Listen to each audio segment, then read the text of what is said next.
அரவிந்த், என்ன சந்திப்பு 9 மணிக்கு இருக்கு, என்னெல்லாம் பேசப்படலாம்னு டெல்லி வட்டார தகவல்கள் என்னெல்லாம் சொல்லுங்க? இல்லைங்க, பொதுவாகவே இன்றைய சந்திப்பின் போது நம்பர்ஸ் ஒரு அளவுக்கு ஒரு மிடில் கிரவுண்ட் வந்த மாதிரி தான் தெரியுது. நம்பர்ஸ் மோரார்லஸ் ஃபைனலைஸ் ஆன மாதிரி தான் தெரியுது. எந்த தொகுதி என்பதை ஐடென்டிஃபை பண்றதுக்கான ஒரு முக்கியமான ஒரு இன்றைய கூட்டமாக தான் பார்க்கிறோம். அதன் காரணமாக தான் நயினா நாகேந்திரனும் அதே போல டிடிவி தினகரன் 2 பேரும் நாளை தினம் டெல்லி வருவதாக தெரிகிறது. பாஜகவுக்கு 27 இடங்கள் சுமார், டிடிவி தினகருக்கு சுமார் 8 இடங்கள், அதே போல பாமகக்கு 17 இடங்கள்ங்கிறது தான் ஒரு ரஃபா 2 தரப்பும் பேசி வைத்திருக்கிறார்கள். பட் இதோட நெட்டிகிரிட்டிஸ் இன்னமும் ஃபைனல் டச் இன்னும் கொடுக்கப்படல. 1-2 இடங்கள் மேலையும் கீழையும் போவதற்கான வாய்ப்பு இருக்கிறது. ஆனா எங்க சிக்கல்னா ஐடென்டிபிகேஷன் ஆஃப் கான்ஸ்டிடுவன்சிஸ், யார் எந்த தொகுதியில் போட்டியிட போகிறார்கள் அப்படிங்கிறது ஒண்ணு இருக்கு. இவரை பொறுத்த வரைக்கும், அதிமுகவை பொறுத்த வரைக்கும் அவங்க ஒரு கராரா அந்த லிஸ்ட்ல இருக்காங்க. இந்த தொகுதி தான் கூட்டணிக்கு அப்படிங்கிறதுல இங்க ரொம்ப தெளிவா இருக்காங்க. பாஜகவை பொறுத்தவரை, அதே போல டிடிவி தினகரனை பொறுத்தவரை இல்லை, நாங்க நம்பர்ஸ் நாங்க ஒரு அளவுக்கு அட்ஜஸ்ட் பண்ணிட்டு போனோம்னா எங்களுக்கு தொகுதிகள் ஒரு கம்ஃபர்டபுளான ஒரு தொகுதிகளா எங்களுக்கு இருக்க வேண்டும் என்பது அவர்களோட தரப்பா இருக்கிறது. பட் இன்றும் நாளை இந்த 2 நாட்கள் கூட்டத்தில் எந்த தொகுதிகள் என்பது ஒரு மேஜரா எந்தெந்த தொகுதி என்பது ஐடென்டிஃபை பண்ணப்படும் என்றுதான் தெரிகிறது.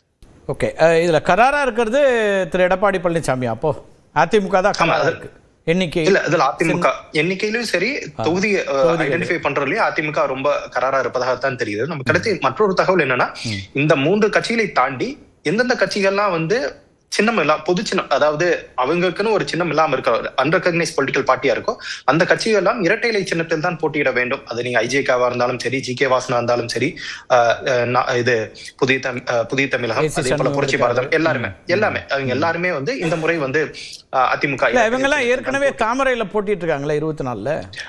அதுதான். சோ அந்த விதத்துல பிஜேபி சற்று இறங்கி வருவதற்கான வாய்ப்பு இருப்பதாக தெரியாது. பாஜகவை பொறுத்தவரை 2026 தேர்தல் என்பது எடப்பாடி பழனிசாமிக்கான தேர்தல், 2029 தேர்தல் என்பது பாஜகவுக்கான தேர்தல். எனவே அந்த ஒரு கிளாரிட்டியில பாஜக இருப்பதாக தெரிகிறது. எனவே இந்த முறை ஒரு அளவுக்கு ஸ்பேஸ சீட் பண்ணுவாங்க, ஏடிஎம்கே கொடுத்துட்டு, அதுக்கு இன் ரிட்டர்ன் 2029ல அகாமடேட்டிவா இபிஎஸ் இருக்கணுங்கிறதா ஒரு டீலா இருக்கும் தான் நமக்கு கிடைக்கக்கூடிய தகவலா இருக்கு. ஓகே, அது பியூஷ் அளவுல பேசி அது சரி பண்ண முடியலையா, இல்ல அதை எப்படி புரிஞ்சுக்கணும்? ஏன்னா அவர் தமிழ்நாட்டுக்கான இன்சார்ஜ், தமிழ்நாட்டில் பேசி கொண்டிருக்கிறார், அல்லது இறுதி வடிவத்தை உடனடியா முடிச்சிடலாம் அப்படிங்கிறதுனால டெல்லியில இந்த சந்திப்பு அப்படின்னு பார்க்கணுமா?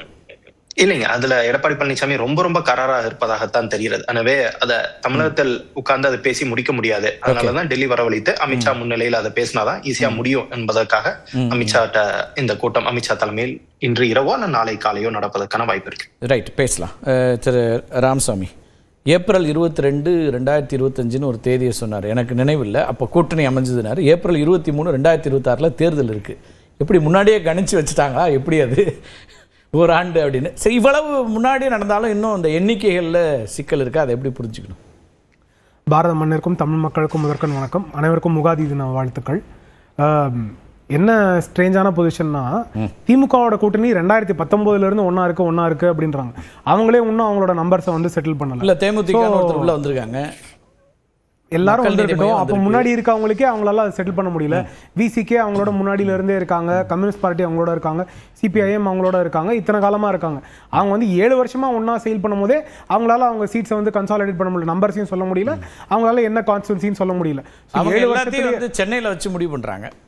அது இருந்துகிட்டோம் அவங்க சென்னையில இருந்து. அதனால என்ன, இப்ப பாஜக தலைமை யாரு சார்? தலைமை யாருன்னா கூட்டணிக்கு தலைமை யாரு? முதலமைச்சர் வேட்பாளர் எடப்பாடியார் பாஜகவை பொறுத்த வரைக்கும். திமுகவை பொறுத்த வரைக்கும் ஸ்டாலின் அப்படின்னு சொல்லிட்டு எங்க வச்சு பேசணும் இதெல்லாம் அப்படின்னு அவசியம் கிடையாது. இப்ப பாஜகவுக்கு பல மாநிலங்கள தேர்தலை இது பண்ணணும். சோ பாஜக அவங்களோட பார்லிமெண்டரி போர்டும் அங்க இருக்க கமிட்டியும் அமித்ஷா அவர்களும் எல்லா இடத்துக்கும் போகணும் அப்படின்னா, பார்லிமெண்டரி கமிட்டி வரணும்னே சொல்லல, முடிவை எங்க எடுக்கணுங்கிறத பத்தி தானே பேசுறோம். அப்படியே முடிவை யார் எடுக்க வேண்டும் அப்படின்றது எடப்பாடியார் எடுக்க வேண்டும். எடப்பாடியார் அங்க இருக்காங்க, அவங்க சேர்ந்து எடுக்கிறாங்க. அவங்க இணக்கமா இருக்கிறனால அவங்க டிராவல் பண்றாங்க. சார், அவங்களுக்கு பிரச்சனையா இருந்தா நான் டெல்லிக்கு வர மாட்டேன், நீங்க இங்க வராதீங்க அப்படின்னு அவங்க புதுச்சேரியில யார் எங்க மீட்டிங் நடத்தணும், காங்கிரஸும் டிஎம்கே அதை டிசைட் பண்றதுக்கே அவங்களுக்கு நாள் ஆச்சு. சோ இங்க அந்த மாதிரி இல்ல, அவங்க இணக்கமா இருக்காங்க, அதனால யார் எங்க வேணா போலாம். இணக்கத்தின் ஒரு அறிகுறி தான் இதுவே. சோ அதனால பிரச்சனை கிடையாது அப்படின்ற ஒரு பொசிஷன். புதுச்சேரியில என்ஆர் காங்கிரஸ்னு ஒரு கட்சி இருக்கு, உங்க கூட்டணியில என்ன நடக்குது அதுன்னு தெரியும் உங்களுக்கு. தமிழ்நாட்டை விட புதுச்சேரியை ரொம்ப உன்னிப்பா பாக்குறவரு, என்ன நடந்தது, என்ன சொல்றாரு அவரு ரங்கசாமி? ஸோ இப்போ வந்து இந்த பிரச்சனையே அவங்களுக்கு கிடையாது, அதனால அவங்களால தெளிவா பேச முடியுது. அவங்க வந்து இப்போ என்ன சீட்ஸ் என்ன ஃபோக்கஸ் அப்படி இல்லாமல் தமிழ்நாட்டில் லா அண்ட் ஆர்டர் பிரச்சனையும் இருக்கு, விளாத்திக்குளம் நடந்திருக்கு, இந்த மாதிரி ஒரு பிரச்சனைகள்லாம் இருக்கு. இதெல்லாம் பேசணும், இதை பத்தி நீங்க வந்து எந்த ஆக்ஷனும் எடுக்கணும், இப்போ வந்து நோட்டிபிகேஷனும் இருக்கு, அப்போ அதை வந்து என்ன ஸ்டெப்ஸ் எடுக்கணும் அப்படின்ற ஒரு தேவை இருக்கு. இதெல்லாம் நீங்க சொல்றது வந்து தொகுதி பங்கீடு மட்டும் இல்ல, வேறு சில பிரச்சனைகளையும் ஸ்ட்ராட்டஜி வியூகங்கள்லாம் வகுக்கிறதுக்கு அமித்ஷா அவர்களை சந்திக்கிறாரு. சட்டம் ஒழுங்குன்னு நீங்க சொல்றீங்க, நீங்க சொல்றதுல இருந்து புரிஞ்சுக்கிறதுல நாங்க ஏற்கனவே நான் கொடுத்த லிஸ்ட்ல என்ன ஆச்சுன்னு திரு எடப்பாடி கேட்பாரு அப்படிங்கிறீங்களா? டெஃபினட்டா அது சொல்லுங்க, அது சொன்னாதானே புரிஞ்சுக்க முடியும். எடப்பாடியாரோட பிரஸ் கான்ஃபரன்ஸ் இதுக்கு அப்புறமா பாருங்க, அதுவும் சேர்ந்து தான் இருக்கும். இதெல்லாம் சேர்ந்து இருக்குன்றீங்க. இங்க தமிழ்நாடோட லா அண்ட் ஆர்டர் இந்த பிரச்சனை என்ன இருக்கு, தமிழ்நாட்டில் என்ன சூழ்நிலைகள் இருக்கிறது, அதெல்லாம் சரிப்படுத்த வேண்டியதற்கான தேவை என்ன அப்படின்றதையும் சேர்த்து தான் அவங்க பேசுவாங்க அப்படின்றது தான் நிரசனமான பொசிஷன். இந்த இதெல்லாம் திரு விஜய் வருவாரு அப்படிங்கிறதுனால இவ்வளவு நாள் தாமதப்பட்டுச்சா பேசுறதுல? இல்ல தாமதப்பட்டது அப்படின்னு இல்லை, அவங்க அதற்கான பேச்சுவார்த்தைகள் தனித்தனியாக அது நடந்து கொண்டிருந்தது. தலைவர் நயினார் நாகேந்திரன் அவர்கள் சொன்னதே, நாங்க ஸ்பெசிபிக் கான்ஸ்டிட்யூன்சிஸ் என்னன்னு நாங்க டிஸ்கஸ் பண்ணவே இல்லை. இந்த தொகுதி பங்கீடு இவ்வளவு காலதாமதம் வச்சுக்க வேண்டாம், நீங்க இன்னும் நோட்டிபிகேஷன் டைம் இருக்குன்னாரு. ஆனா அவரே சொன்னாரு நோட்டிஃபை பண்ண உடனே நாங்க குழு அமைச்சிருவோம், பேச்சுவார்த்தையெல்லாம் நடத்திடுவோம், தேர்தல் அறிவிக்கப்பட்டுச்சுன்னாரு. அதுக்கப்புறமும் இவ்வளவு நாள் ஆச்சு, அப்ப விஜய் வருவாருன்னு பேச்சுவார்த்தைகள் நடந்து விஜய் வருவாரா இல்லையா அப்படின்றது தேவையே கிடையாது. ஏன்னா தலைவர் நயினார் நாகேந்திரன் அவர்களோ இல்ல எடப்பாடி அவர்களோ அவர்கள் இருவரும் பேசவில்லை. பேச வேண்டியது யாரு? சோ பேச வேண்டிய தலைவர்கள் டெஃபினட்டா பேசல. சரி, சோ அதனால அவர்கள் கூட்டணிக்கு அழைப்பதற்கு, கூட்டணி வருவதற்கான எந்த பேச்சுவார்த்தை நடத்தப்படலையா? அதான் நான் சொல்றேன்ல, இப்போ பேச்சுவார்த்தை என்னன்னா, நான் இந்த ஆர்கனைசேஷன் வந்து சேரணும்னா இந்த ஆர்கனைசேஷனோட எடிட்டர், இந்த ஆர்கனைசேஷனோட ஹெச்ஆர் அவங்களோட பேசணும். நான் இந்த ஆர்கனைசேஷன்ல கீழே வாட்ச்மேன் இருக்காரு, நான் அவரோட பேசிட்டு இருந்தேன்னா வாட்ச்மேனோட பேசிட்டு இருந்தா நடந்துச்சு அப்படின்னு நம்ம சொல்ல முடியாது. யாரு அதுக்கான ரெஸ்பான்சிபிள்? இப்போ கமிட்டி அவங்க அமைச்சிருக்காங்க, கமிட்டியில இருக்கவங்க பேசினாங்களா இல்ல தலைவர்கள் பேசினாங்களா? தலைவர்கள் பேசல, கமிட்டியில இருக்கவங்க பேசல. அதனால அதற்கான கேட்டு வந்துறேன். அரவிந்த், இந்த மாதிரி ஒரு விஷயமே நடக்கல, அது இல்லாத வதந்திகள் அல்லது அப்ராப்ரியேட் லீடர்ஷிப் இல்லாம ஏதோ நடந்திருக்கலாம் அப்படிங்கறத எப்படி பார்க்கலாம்?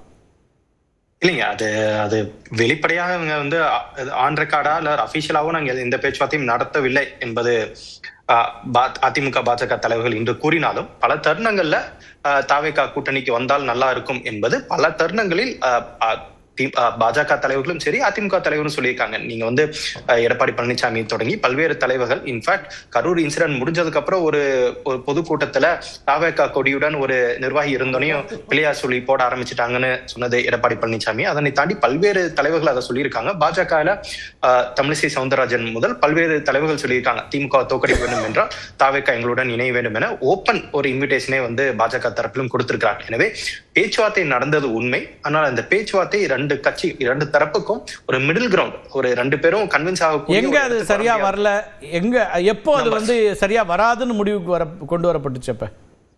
நம்பர்ஸ் கடைசியா இந்த பேச்சுவார்த்தை முழுமையாக முடிவு பெற்றது மார்ச் 14 இரவு 15ஆம் தேதி விஜய் சிபிஐக்கு ஆஜராகுவதற்கு முன்பாக அன்று மாலை ஒரு மிகப்பெரிய ஒரு முயற்சி நடைபெற்றது. ஆனால் நம்பர்ஸ்ல தான் ஒரு பெரிய டிஃபரன்ஸா இருந்துச்சு. விஜய் கேட்ட தொகுதிகளும் அதே போல அதிமுக பாஜக கொடுக்க தயாரா இருந்த தொகுதிகள், இந்த இரண்டுக்குமான ஒரு பெரிய டிஃபரன்ஸ் இருந்ததின் காரணமாகத்தான் அது மெட்டீரியலைஸ் ஆகலைங்கிறது தான் நமக்கு கிடைத்த தகவல்.